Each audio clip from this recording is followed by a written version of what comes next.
Welcome in, everybody. We're just going to give it a couple minutes for everybody to be in this webinar here. I'm going to make it so that everybody can use the chat function if you need to. There's also a little Q&A spot where you can ask any questions. Feel free to ask questions along the way. We'll make sure that we answer those at the end of today's webinar. Let's see.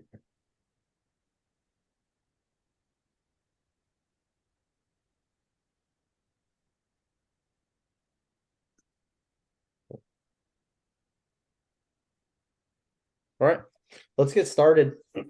So I appreciate everybody taking the time to jump on and learn about today's topic here with Terry Rowles and Dr. Phil Cheetham. This is probably my favorite tracker. This is the one that I nerd out the most with. There's a lot of really, really great information that you're going to be able to, learn when we're talking about sway gap specifically. And then I'm sure Terry will mention some other trackers. But before we get started, I just want to go through the latest feature that we came out with. Some of you might have saw this in the last webinar. I'm just going to go through it again. This is a feature that everybody should be using.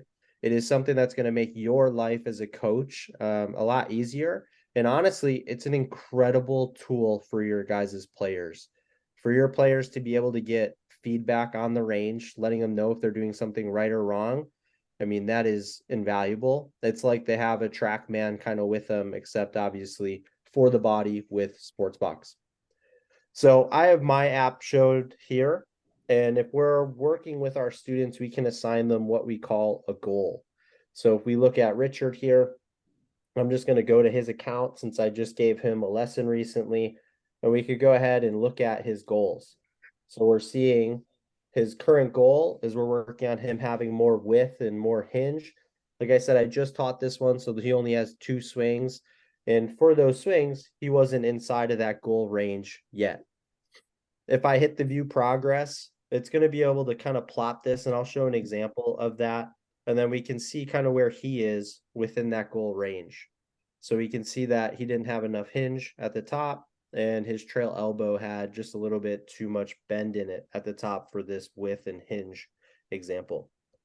If I just pull up a previous goal of his, you can see the takeaway one, he's now at 100% out of those 19 swings. And like I said, it'll basically plot your player's progress. So we'll be able to see, when they are, basically achieving that goal that you set for them. So when you work with a player and you analyze their golf swing, you tell them, okay, this is the issue that we want to help them with. You can take a second and create the goal. I'll show you how to create the goal just so that everybody's familiar with this. You're able to create the goal from the goal screen here. This is inside the student's profile. Or if we're analyzing one of his actual swings, we could go ahead, pull it up, and then create a goal on this screen. I think most of the time for coaches, this is where we're going to be creating the goal from, because, obviously we just analyzed that player's swing. It's going to be pretty natural for us then to create whatever that goal is. In the upper right-hand corner, you'll be able to see this little bullseye icon. And when I tap on that, you'll be able to see his goal. For your player, if you have not created a goal for them, it'll say create a goal. Now, if you already have a goal and you want to create another one for them, it's just the 3 dots here. And then you can see create new goal. And then you'll notice that we have some preset goals for you. Or down at the bottom, there's going to be a create custom goal. So if none of these quite fit what you're looking for, you can create a custom one.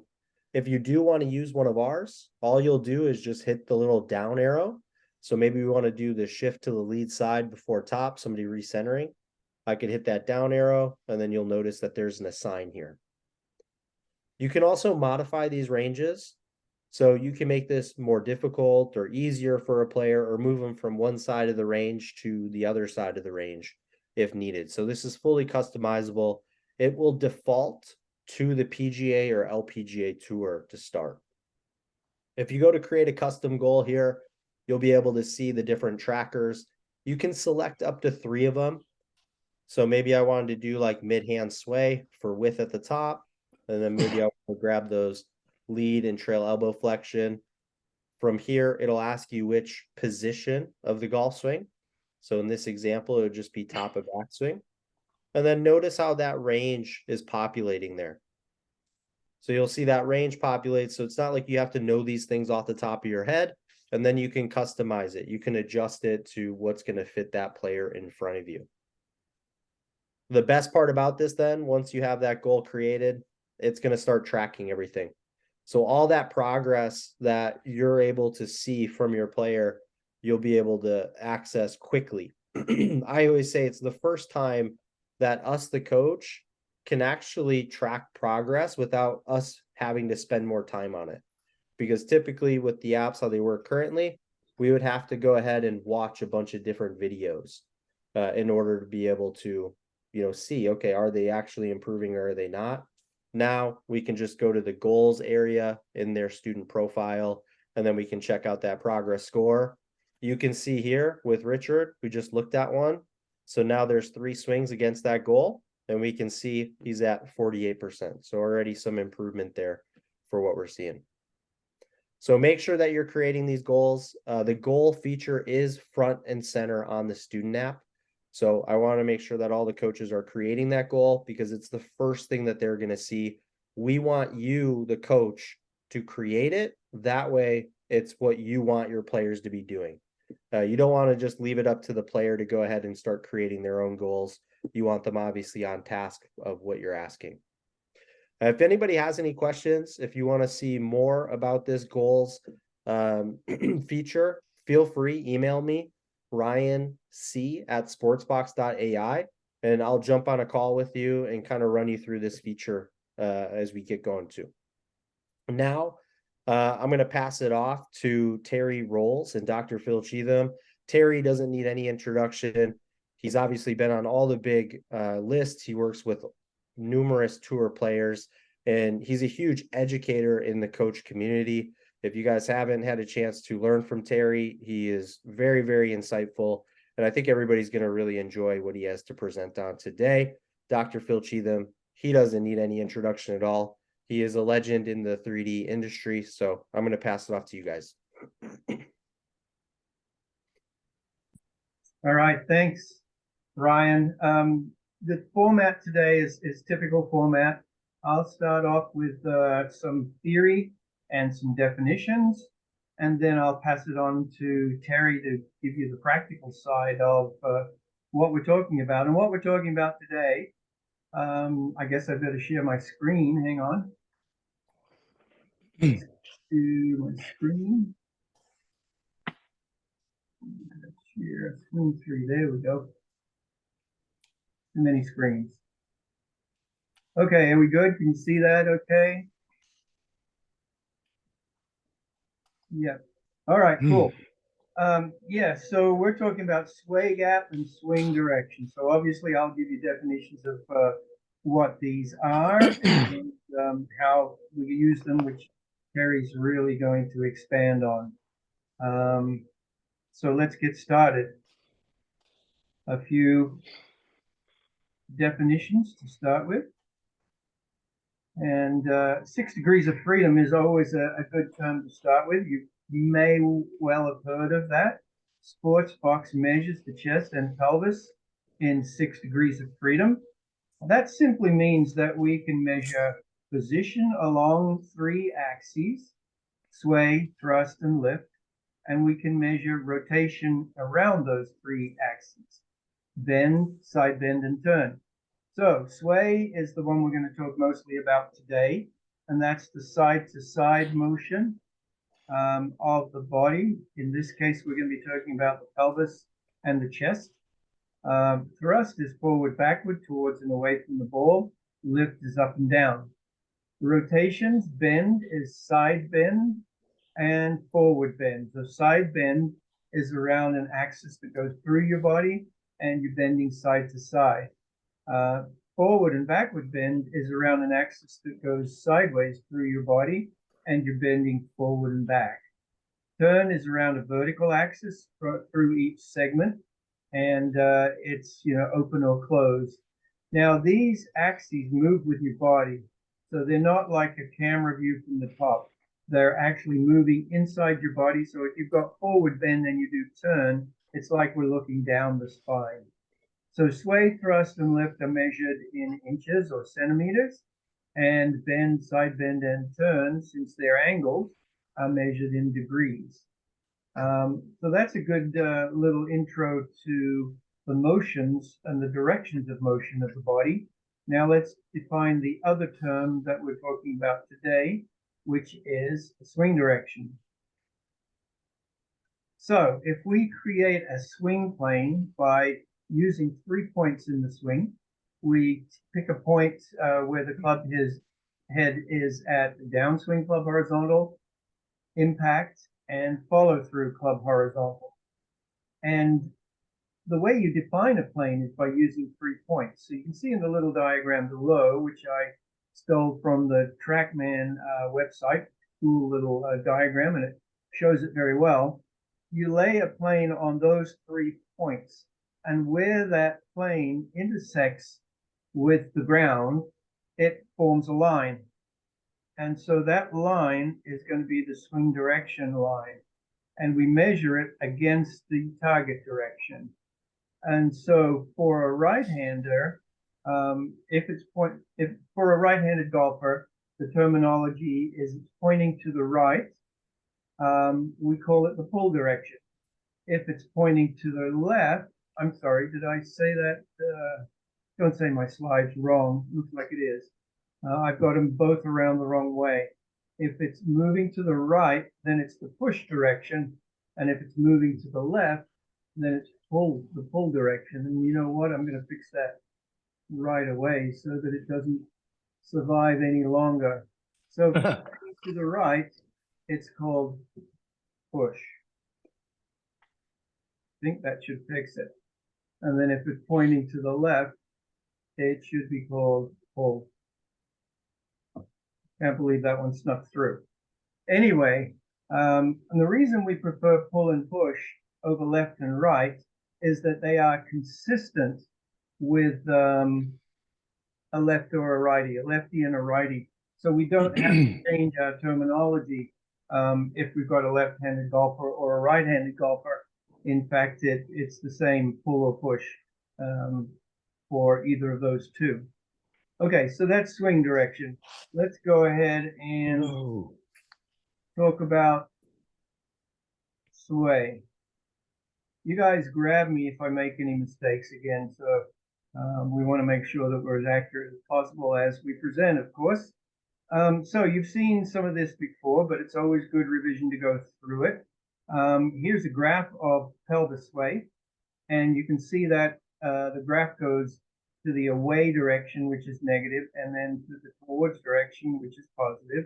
So we load away, we move toward, and then there's usually a little stabilization right here, and then we follow through to finish. The backswing, we've got numbers from our tour database here. The men, we've got 103, and the women, we've got 24 in the database. And you'll see that we start with 0 at address. So we zero it out at address, and we measure it with respect to dress. So the max backswing is about 1 inch. So there's not a lot of sway going on. And by the way, this profile can differ. Certainly if you're a front post or a rear post golfer. This is more of an example for a rear post golfer and how they load into the trail leg. So anyway, continuing, these though are the averages for the database, and it mixes the front post, rear post, and center post golfers, all the different styles mixed together, and this is the average. So that's why we add the range. So the range allows us to know that if we added this standard deviation of 0.8 to 1 inch, we'd have a 1.8 inch away. If we subtract it, we'd have a 0.2. So that 0.2 to 1.8 would be the range that would contain 68% of our golfers. And if you were outside the range, then you're totally different to approximately 9 out of 10 golfers. So that's why we use ranges in Sportsbox. It gives you an indication of what's going on in the swing. So anyway, getting back to the point at hand here, backswing max is about 1 inch. So we see this is about 1 inch. You see that we must start moving towards the target with our pelvis before the top of backswing. And that'll be true for chest sway as well. And in fact, we call this the track of truth. And 100% of the male and female tour pros are swaying towards the target with their pelvis. And as I said, I'll get onto it in a minute, but their chest too, before the top of backswing. So by the top of backswing, they're already moving towards the target. Male pros have already passed the address point, and female pros are just about dead on the address position. So now at impact, as you can see, they continue moving towards the target with the pelvis. And at impact, the men are 4.3 inches towards, which means they've passed the address position and they're more towards the target. And the women are about 3.1 inches. At finish, they continue that pelvis sway, sliding towards the target. And the women are 7.5 and the men 7.9. It's a good idea to get a handle on some of these numbers and put them in your back pocket so that you know what you're expecting and what you should be looking for. So excessive sway, if we sway too much, we call that sliding. And if the low sway number, in other words, you don't see this curve go 3 or 4 inches, you only see it go 1 or 2 or 0, and that would be called hanging back. So that's a quick overview of pelvis sway. And let's look at chest sway. So chest sway is the movement of the center point between, by the way, pelvis sway is measured from a point between the left and right hip joints, and chest sway is measured from a point between the left and right shoulder joints, or kind of right about the base of the top of the sternum. Let's see. So the profile of the chest sway is much different than the pelvis sway. You'll see it does move away in the backswing, but then moves rapidly towards the target. However, part the way down in the downswing, probably a little past arm parallel, maybe around club vertical, the chest starts to sway away from the target. And that's a very important point because we'll see that in sway gap as well. And the reason for that, obviously, is the release of the club. The release of the club weighs a significant amount when it's moving rapidly. Probably if you're hitting at about 100, more than 100 miles an hour, it's over 100 pounds. And so you have to counterbalance that. And Terry and I were talking about that this morning. So not only do you have to counterbalance that dynamic swing of the club, pulling you forward and towards the target. If you didn't counterbalance, one, you'd overbalance and fall over.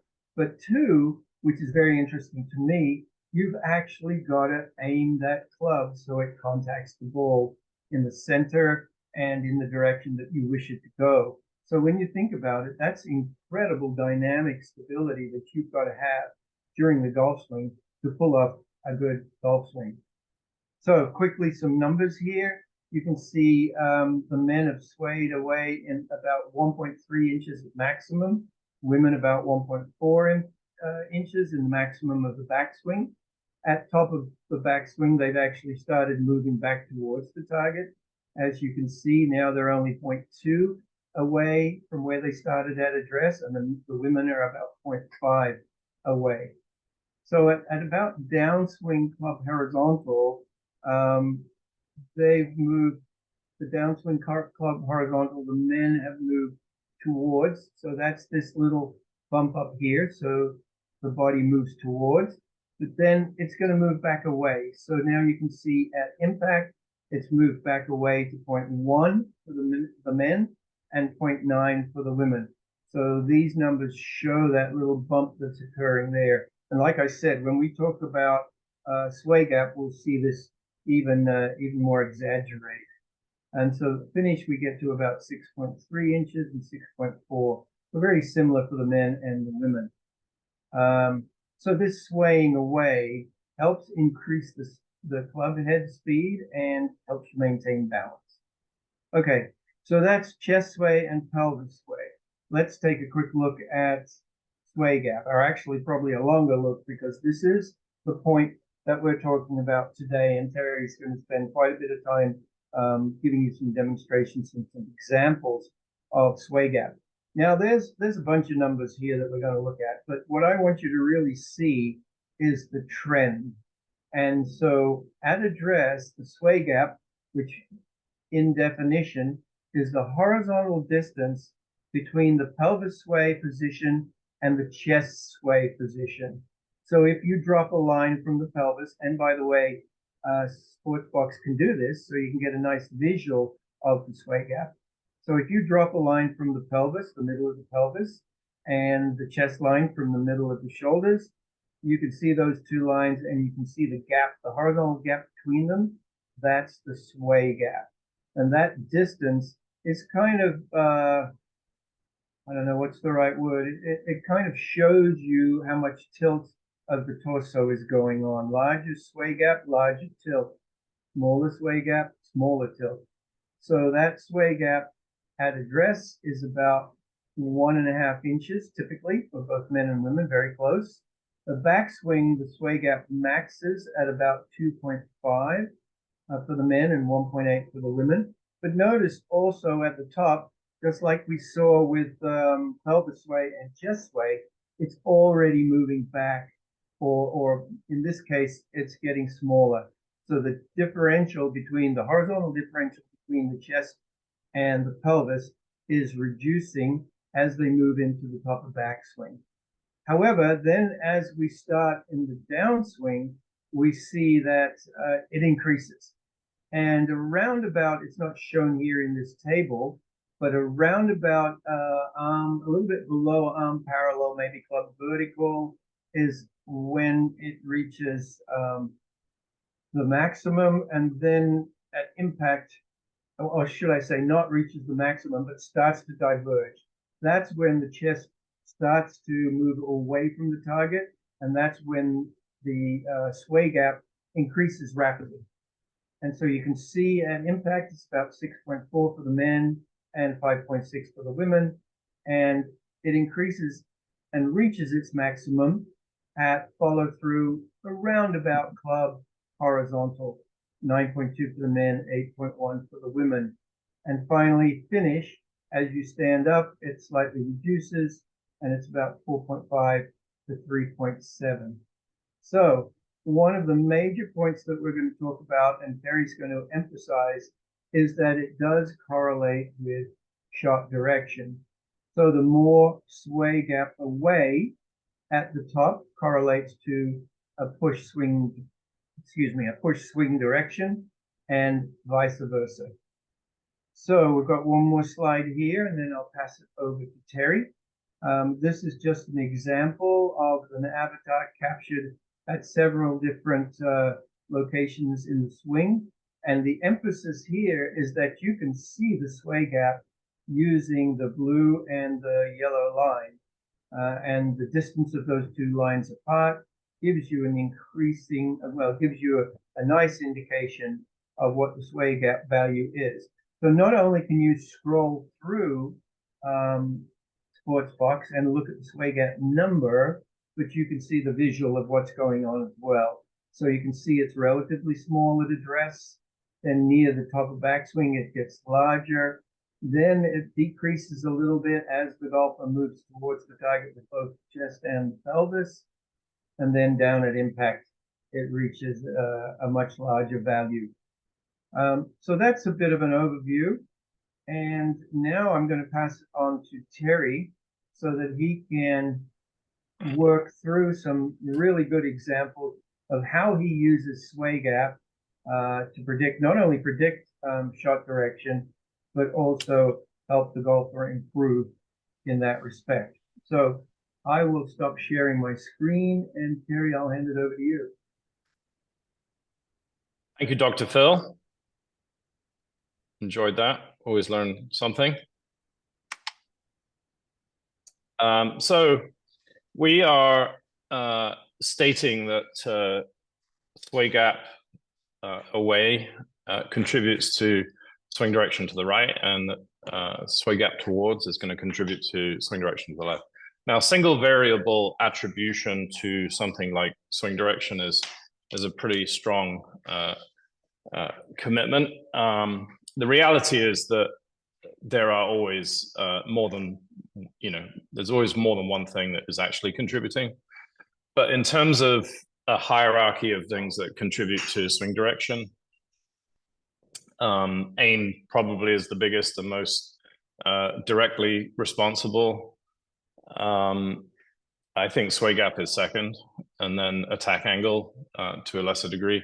And there's a lot of other variables, but these all obviously in a golf swing, they add up as part of a puzzle to build this, but they are highly correlated to swing direction. I'm going to share my screen here.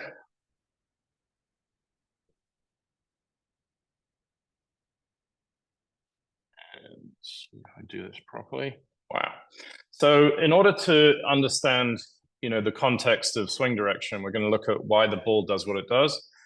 I'm going to simplify it into 2 to 3 primary variables, 3D face vector. So you got loft and face angle. So you have a orientation where the face is pointing. Want to move me out of the way, I think, huh? What's that, Phil? Am I sitting in the middle of the screen? No, you're good, I think. Right. You guys let me know. I can't see very easily here. Yeah, you'll go back to your slides, and then if you just push the little thumbnail over all the way, it should make us just like a little arrow. There we go. I think that's going to do it. Yeah, pull the thumbnail over to the side. There it is. Okay. There you go. Yeah, I didn't know that myself. So in terms of why does the ball do what it does, then we're obviously going to talk about the three-dimensional face application to the ball and the three-dimensional club path at impact. We're not stating that we know exactly how you're going to hit the ball as a consequence of sway gap, but we are going to state that there's a very, very strong correlation between sway gap and swing direction. So swing direction is a big component of the three-dimensional path. Oops, wrong way. There we go. So I'm going to talk about chest sway first. There's some different variables. There's the amount of sway that you could potentially have at address. Some people have more side tilt or sway at address. Top of the backswing, there's some variables that people talk about in terms of should you get behind the ball or should you stay stacked? It's very interesting to see that through transition, the chest does move towards the target. A lot of people are trying to stay behind the ball. That is counterproductive if you want to create speed. And as Phil said, resist the pull of the club against you.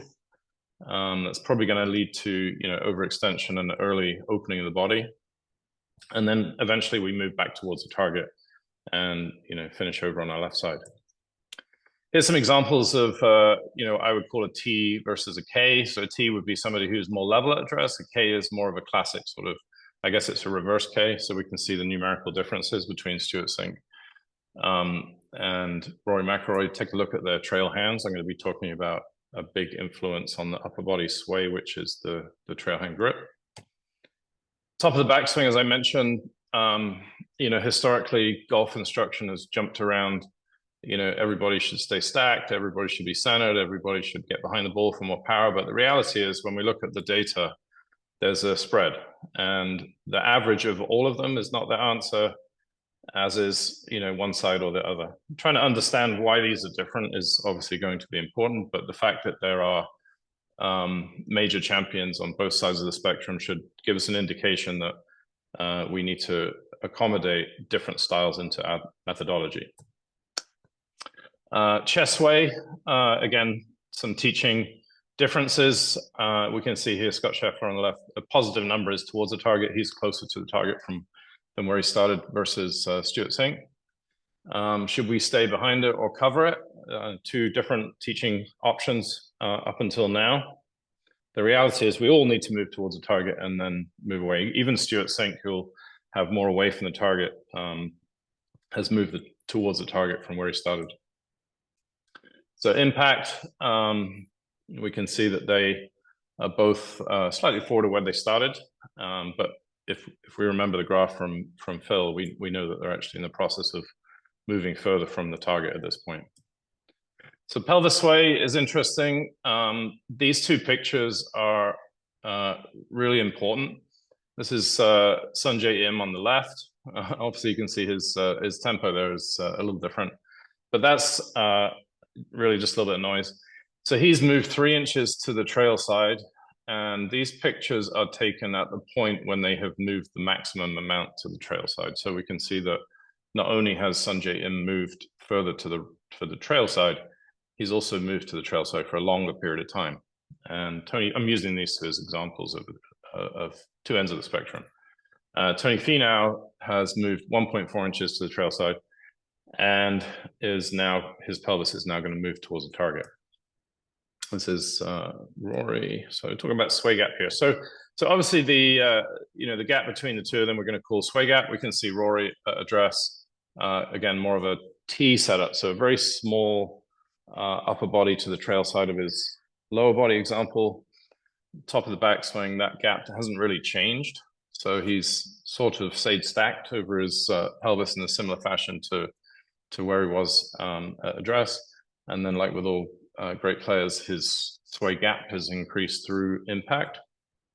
Scotty Scheffler again starts off with his chest to the trail side of his pelvis a little bit more than Rory, but interestingly returns to a smaller gap at the top. So he has, as a single variable, his chest sway towards the target is one of the nearest to the target that we see, and then like also pulls away.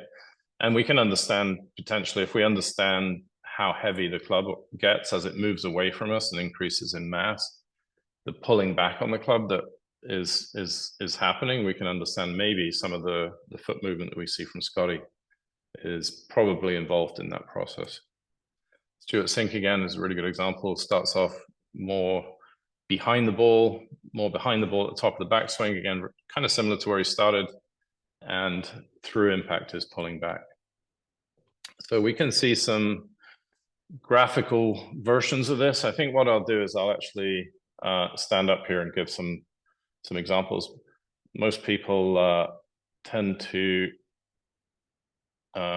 switch off when I put graphs up, so I'm going to bring my Zoom back up here. How do I get myself back up here? Can you see me there, Phil? Yeah, we got you. Okay, good. So I'm just gonna show you guys how I would explain that to somebody, how I make a decision. Where's the screen thing here? Just try here. That's not it. Give me a second. Trying to minimize you, Ryan. Oh, there it is. Okay, good. All right, I got it. So, as I said, there's a reason why things happen. We have sort of 3 data points. One is Tony Finau only moves a small amount to the trail side before he starts moving to the lead side. We have Sanjay Im moving a long way to the trail side before he starts moving to the lead side. And another data point would be, well, they're both outliers and we therefore should do the middle. None of those are, so all of them are true, but except the average one. So Mike Adams developed a test to talk about posting. So we basically just put the club across your hips, keep your head still, turn your hips to the trail side, and you'll see some people move to the lead side, some people move to the trail side, and some people stay in the middle. Now, we've done good research with Dr. Mike Duffy and Phil Cheetham here, and we see that the ground forces and the movements are different according to these different styles. Actually, I lost the graph I wanted to show you was like 3 different sway graphs, which are distinctly different according to these posting styles. So the lower body movement is very much to do with that posting style.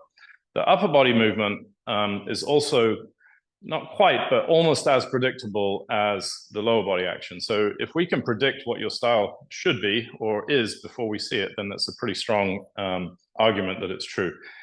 So when somebody does the trail arm fold test, if they swing their arms to the trail side and their elbow tucks in and their trail wrist pronates, this player, because of the lack of movement inside the elbow here, and the lead arm is going to move away from the body, it's actually going to pull the lead side away from the target. So this type of player is going to have a stronger grip. If you remember the grip of Stuart Sink.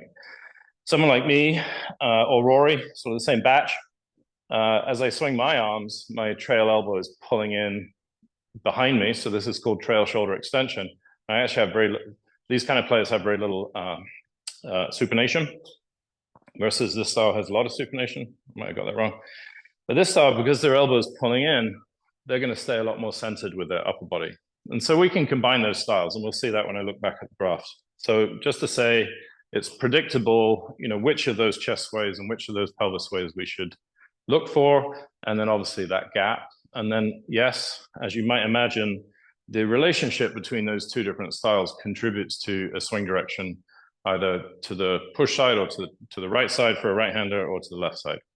So remember, Scotty Scheffler is very close to the target. He tends to hit cut, and Stuart Sink is much more away from the target. Now, remember, somebody like Dustin Johnson has a very strong grip, especially when he, kind of pushes it forwards and regrips it. It might be the strongest grip on tour, but he hits cuts. So you go, I gotcha.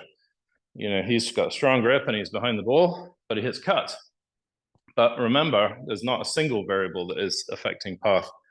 There's multiple variables, and he aims significantly to the left. So I could be having a swing direction right of my aim, but if I aim significantly to the left, that's going to give me a left path. So that would be somebody like Dustin Johnson. The converse, you have somebody like Patrick Reed, who his trail shoulder extends, and he has a closed stance and hits his draw. So stance is impossible to ignore in terms of its contribution to shot shape.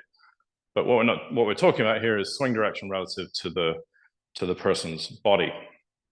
Now, when I'm teaching at home here, I have a way of explaining it. So you can use a piece of string, for example. And the way I explain it to people is, okay, imagine, I haven't got shirt buttons here, but if you have shirt buttons and your zipper in your pants, then there's basically different ways to do this. You can turn where the shirt buttons go behind the zipper. You can also turn where the shirt buttons go in front of the zipper. If I didn't have a fat belly, it would fall more in front of the zipper. Now, there's different combinations, of course. We have somebody like Brendan Steele, who has a strong grip and an early movement to the left. So he has a bigger zipper to shirt button gap. Or Zach Johnson would be another version of the same thing. Or we have people like, Vijay Singh, who moves more to the trail side and longer, like Sanjay Im, but his shirt buttons are going to be slightly left of the zipper, and that shows up as numbers on the sway and the sway gap, of course. Now, there are some drills that you can do. I'm going to use my GoPod Golf here, which is a really good device if you want to quickly and easily use your Sportsbox on your phone. So one of the things you can do is put this out in front of you just to give the player a reference, for example. And you can have people obviously turn behind the line, for example, or ensuring that they have a full turn, they can stay more centered. So this is a really good reference for the upper body. It's a really good way to think of it. And I'm going to put a club on the ground. I'm not entirely sure you can see it there, but the lower body, relative to the center of the pelvis here, I can be moving more into my trail side. So people that tend to move more to the trail side tend to keep more flex in their trail knee, because they're going to need to have more horizontal force, and they have further to move their pelvis back. So that's one of the variables that they need to pay attention to. A center post golfer, they're going to reach maximum pelvis sway to the trail side, somewhere around left arm parallel, somewhere in this range. And they're going to be then lowering through transition, but obviously moving to their lead side before the top of the backswing. And a front post golfer like Scotty Scheffler, they're going to be going to the lead leg, pretty much where Tony Finau. So you've got Scheffler, Finau, Bryson DeChambeau, Cameron Champ. So they're all going to their lead leg very early. Again, some of these sort of historical teaching philosophies of, get behind the ball for more power doesn't exactly hold true. In our philosophy, what you need to do is to match your personal style in order to maximize your power. And then there are obviously players that move significantly to the trail side for a longer period of time who do that. Now, players who get their zipper more to the trail side, as Phil said, that contributes much more to a rightward swing direction. And there's probably a number of reasons why that is. I'm not going to go into all the other details right now. And people who tend, like VJ, to move to the trail side, but keep their zipper, slightly in front of, keep their button slightly in front of the zipper, they're going to have a little bit more of a left swing direction. Now, obviously, most of us are teaching club members. How does that relate to our club members in terms of some of the more common errors we see? So let's talk about sway gap for regular people. As you saw, Stuart Sink has some sway gap at address. Rory has a little bit less. One of the most common things that I'll see is people that want to draw actually preset a ton of sway gap at address, but that isn't necessarily their style. If it's not their style, they're going to recenter a lot early, and that's going to actually confound their intent. People who do, obviously test out to have a stronger grip and need a little bit this side bend, then that's a good thing. That makes it a lot easier for them to rotate, the lead shoulder behind the ball, which would be a really good command for them. Sway, again, you remember saying, I would say, as the handicap goes up, probably the less dynamic the sway becomes. So if you get to the outside of the trail foot, so for us, a front post golfer like Tony Finau, the end of his shift to the trail side is the end of his pelvis sway backswing, basically. And if he shifts to the trail side for a longer period of time than his body is really designed for, then it's as if, we have one of these 20 handicappers who get outside their trail foot and can't push back.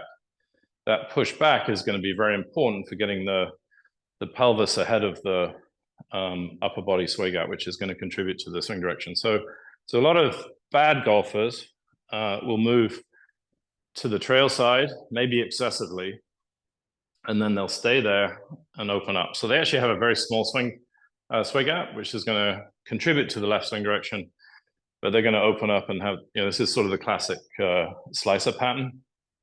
Interestingly, both the classic slicer and the classic hooker patterns can involve the upper body hanging back. So if we look at, our single figure handicappers who maybe have played some decent golf, but tend to hook it, then their pelvis will go forward through transition, but their chest won't go with it. So it's very common, pretty good level. This is like a really good sort of club level, or, somebody who can play somewhat, but they tend to snap hook it and block it. Then for them, it's very important, that they carry the chest with the pelvis through transition, and then once they hit their lead leg, they're able to push into the ground and pull back on the club. This is a very important consideration. Just, I would say, a common error. There's nature and nurture. So nature, bad golfers or high handicap golfers don't necessarily know what to do, so we obviously have to teach them. So that's nature. Nurture is, if you stay behind the ball, you're going to draw it. The reality is, going back to the hooker, if you overextend your arm, it's going to have the effect of closing the club face too early, and it's going to be hard to, have compression and sweet spot contact. And so as a consequence, that's all sorts of things can happen if they don't, move towards the target through transition, which is a general tracker truth. I learned that from Dr. Phil, which has served me very well.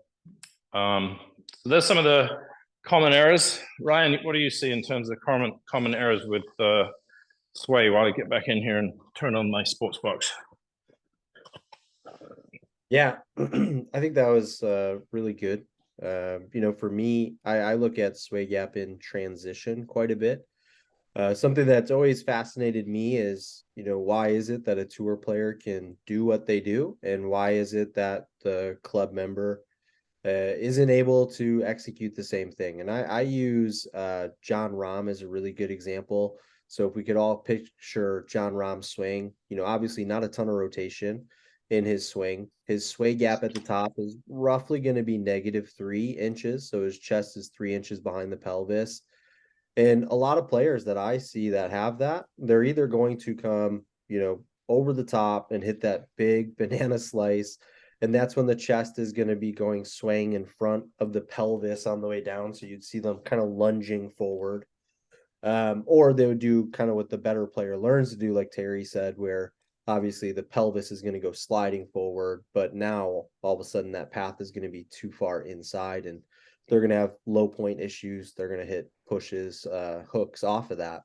So it's been really fascinating looking at that sway gap in transition and kind of the relationship between the chest and the pelvis.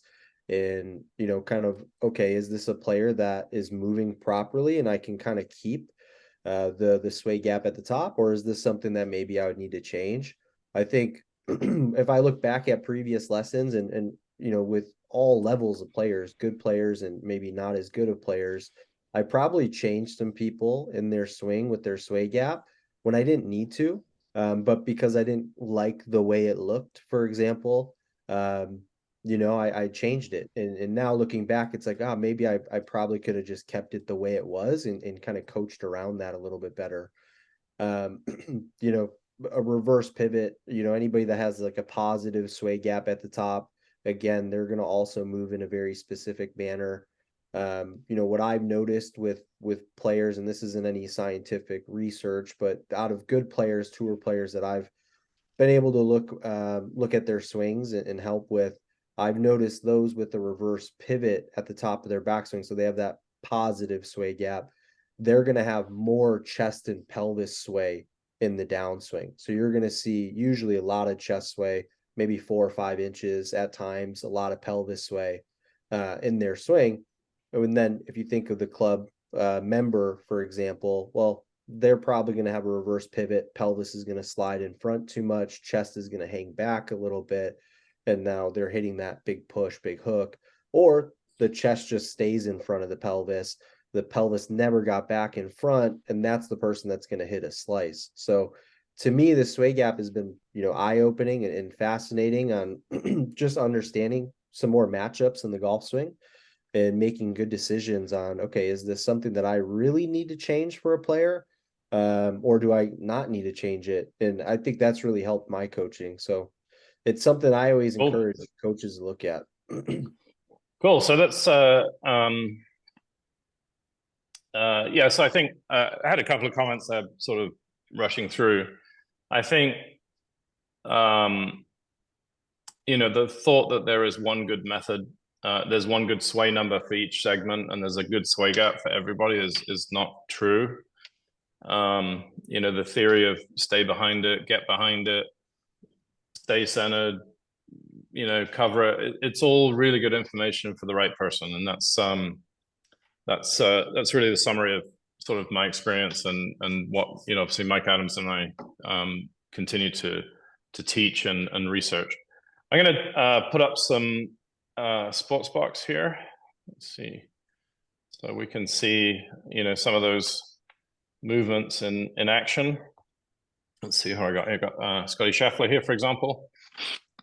So we can follow, let's see, what are we going to use? I'm going to use, get rid of you, Ryan. Let's see here. I'm going to use chest sway to start with, I think. I'm just going to put up one number so I don't confuse myself. So let's actually do pelvis sway would be an interesting one. So let's just go through a single number. So we can see, Scott Scheffler, let's see when his max is. So he maxes out somewhere around the same point as Tony Finau. So then he moves much more to the trail side. Towards the lead side as he gets to the top. So he would be more of a lead leg golfer, as Mike Duffy likes to call it, or front post golfer, as we like to call it. We see 3 distinct profiles in on the force plate as well. So we call those force profiles. So the front post golfer, obviously, because they go to the lead side pretty quickly. So we can see where he starts to where he eventually transitions. He's almost just sort of leaning forward into his lead leg there late in the backswing. So we can see, sort of top of the backswings, he's already positive of where he started. Moves towards the target, as Phil was saying, through transition, and then maxes out somewhere around shaft vertical. It's sort of shaft vertical is what I'm saying, Phil. Phil and I are debating it somewhere around lead arm parallel, somewhere around shaft vertical. And then from a sway gap standpoint, let's see what we got here. So he starts out, 3 inches, quote unquote, behind the ball, but he obviously reorients pretty quickly, and sway gap goes down through transition to almost nothing at the top. So he's moved both his upper body and lower body forward of where he started, and that would be a very low sway gap. And now he's obviously pushing very hard into that lead leg, and it's starting to increase through impact, full extension, and then starts to decrease a little bit as he gets through the ball. Let's see who else we got here.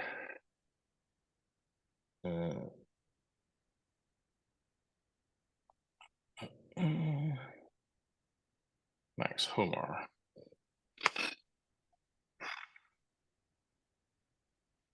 So Max starts out with a much smaller sway gap, so 1 inch upper body to the trail side of the lower body. As he moves to the top, his pelvis is drifting to the trail side, so he would also have a relatively small sway gap. And as he comes down, it's increasing all the way through impact to maximum extension. Phil, you could probably talk better to this, but when I look at acceleration graphs, it's pretty clear we're sending energy out to the club, and then at some point it gets really heavy and we stop pulling back on it, and it actually kind of pulls us into our finish. So that's another example. So I'm going to stop sharing there. I think we got quite a few questions. Captain Crawley is calling me in. Yeah, let's open up to questions since we do have some here. The first question from Steve Poe. Terry, if a player has a very consistent swing direction on swing direction, but wants to play a shot that isn't conducive to his current swing direction, are you a fan of putting in the effort of a major swing direction change, or just alter the ball position and aim point? Well, luckily we did some research on that, Ryan. What a great question. You know how people say, what a great question, it means you got a great answer. Dr. Phil and Jeff Broker and I and 10 elite players did research on shot shaping. And having, full body motion capture, launch monitor, all the rest of it available to us, the biggest changes that people make is they adjust the face in their hand. And that, Jack Nicklaus described his shot shaping in a genius way. He said, I moved my trail hand over, which basically, when you understand the way that Phil and I describe the grip, he moves his hand over, which effectively is opening the face. So the hand to face relationship is opening. So therefore, the grip change actually has a face change associated with it.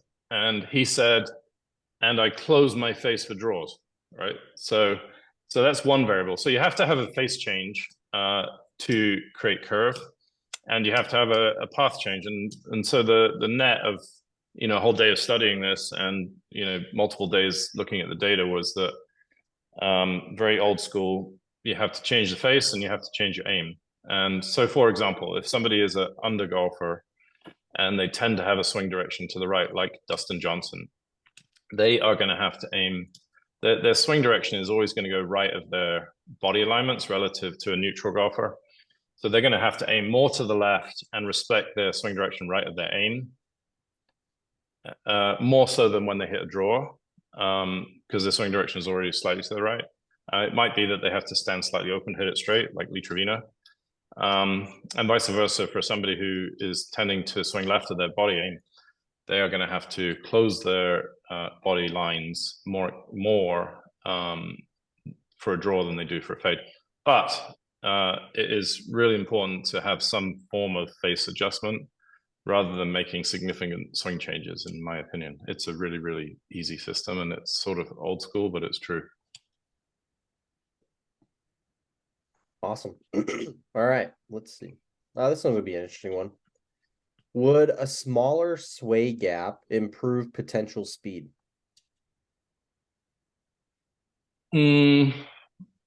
Well, somebody asked a question about how does the turn contribute to the sway gap, and I think it does. So, for example, part of Phil, you can speak more accurately to this. The way that the shape of the chest potentially affects the sway number. But as somebody turns more, then their sway is going to, at some point, I think, return closer to zero than if they only have a 70 degrees of turn, for example. And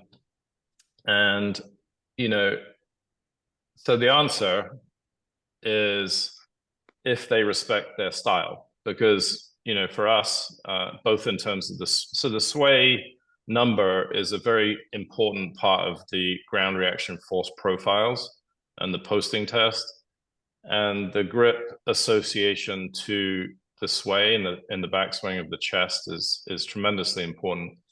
And we call it offense and defense. If you have the correct trail arm grip folding system, then you can I say that the trail hand grip is the timing mechanism for the biggest timing mechanism for when the face squares up. And so your brain knows that it's closing early or it's not going to close or whatever, and it starts putting on brakes and guiding the club. So as much as possible, we need to do things which are authentic and in line with the way a body moves. So I would say, in my opinion, the right sway gap is the one that is going to give you the most distance. So it's a long answer, but I took a diversion with John Rahm just because I do believe that his lack of rotation contributes slightly, and I said mildly, to his sway gap, even though he is, more of a, an early supinator, which would suggest that he should have sway gap. So, Bill, any additional thoughts there? No, I was agreeing definitely with what Terry's going on. And I noticed there's another question there that talked about the spine and gears. If I may answer that one real quick. Yeah, absolutely. Yeah, what are some measurement? Well, I'm sorry, it's gone down. I've heard the gear folks say the upper spine always gets in front of the pelvis on the downswing, then changes at impact.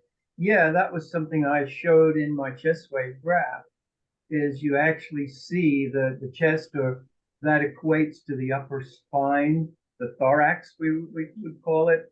And yeah, it moves towards, it gets past where it was at impact, and then it rapidly moves away again before it moves towards in the finish.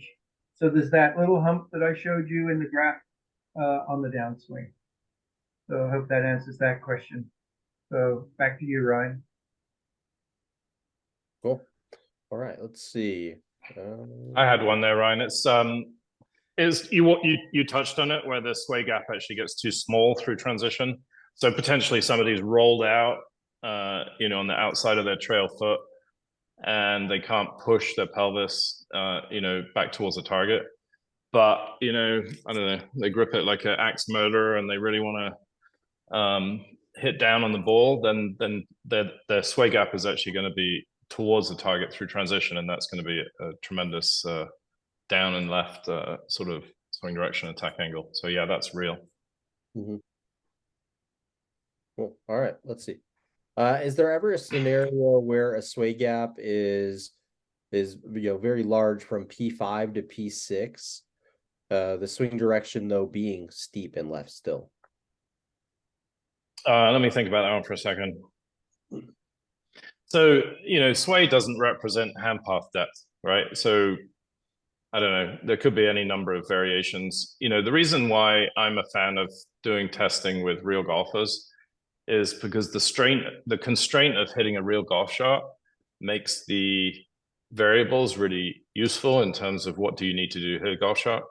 So if you were to change something, like the research we did with the grip, so when we changed the face angle, the reactions of the player to hit the ball straight were, if we'd closed the face and then the person hit it straight, you could categorize some of those changes as face openers. Right now, every single movement in the world is possible if the person is not going to hit the golf ball properly, right? So you could argue almost any variable, but they're going to miss every other shot and they're going to shank it. And so I think, yeah, I mean, that's sort of, I don't know, maybe there's a loss of posture or something, really ineffective happening then, but I don't think that's, I don't know, I can't imagine a really big gap and them being steep. I mean, maybe there's other variables in play. I'm just thinking on the fly here.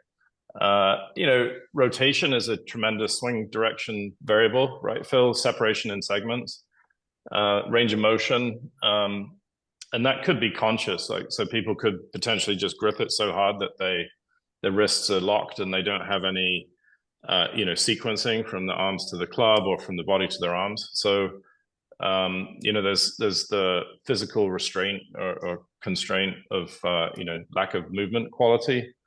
But there's also, nature and nurture. There's also, things that people do to restrict the club, and that's sort of the nature of teaching, as far as I see it, in a bad way.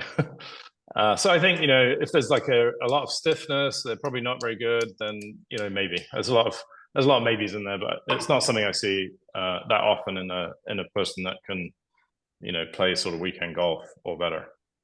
Yeah, and by the way, you just brought up a good point. There are a lot of other factors that change the path and change the direction, the swing direction, and we will be talking about those in future webinars.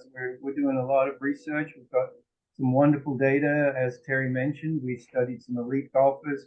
We've also studied novice golfers with the same system, so to speak, and so we'll be bringing those other direction changers into a webinar in the future as well. Awesome. Well, that puts us at time. So let's wrap it that. For anybody that asked questions and we weren't able to get to you, I will send you an email with your guys' answers, answer at least to your guys' question there. If anybody needs any assistance with anything in the app, please reach out to myself, Ryan C. at sportsbox.ai. I am meant to be a resource to all the coaches. If anybody needs to get signed up for the app, our director of sales, Edwin, will reach out to you on that. Thank you, everybody. Terry, Phil, great job. Everybody. Thank you so much for your guys' time and expertise.